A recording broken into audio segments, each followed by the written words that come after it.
Сегодня Курская областная дума провела свое 39-е внеочередное заседание. Оно прошло не в привычных думских стенах, а в зале филармонии.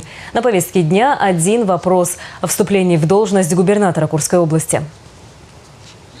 В четвертый раз Александр Михайлов проходит через эту волнующую и торжественную процедуру – официальное вступление в должность губернатора Курской области. Обязательных пунктов всего два – вручение облсбирковому удостоверения и принятие присяги. Клянусь верно служить народу, добросовестно выполнять возложенные на меня высокие обязанности губернатора Курской области, хранить целостность и приумножать богатство священной Курской земли. Слова присяги высокие и торжественные, но не просто звонкие. Верность данному слову курский губернатор доказывал на деле всеми годами своей работы. Область входит в 20-ку наиболее экономически успешных регионов России. Могу сказать, что очень хорошие результаты в агропромышленном комплексе, решение социально-экономических вопросов, промышленность. Это вот те показатели, которые в повседневной жизни люди отмечают. Это очень важно.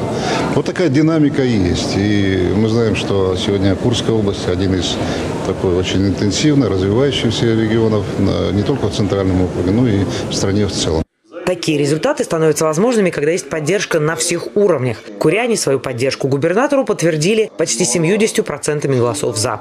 Александр Николаевич уже выбирается на 4-й срок, и мы сегодня видим, как область сегодня наша на таком подъеме. Поэтому граждане нашего региона, они как раз проголосовали за дальнейшее развитие, за будущее своего региона.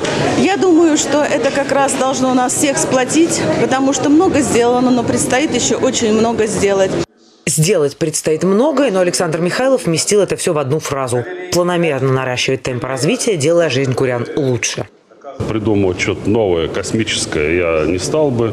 У нас есть программа или стратегия развития области, 2020 ее называли. Вот, там отражены основные вехи развития Курской области. Вот, это касается и реального сектора экономики, и социальной сферы, и занятости населения там, и так далее. Дарили сегодня губернатору и подарки. Ключ к новым отношениям с Белоруссией, руль, чтобы прокладывать курс на развитие процветания, и самый оригинальный новый инвестиционный проект на 85 миллиардов рублей и 10 тысяч новых рабочих мест. А природа подарила хорошую примету – долгожданный дождь. Если будущий руководитель может держать в руках природу, успех Курской области гарантирован, друзья мои.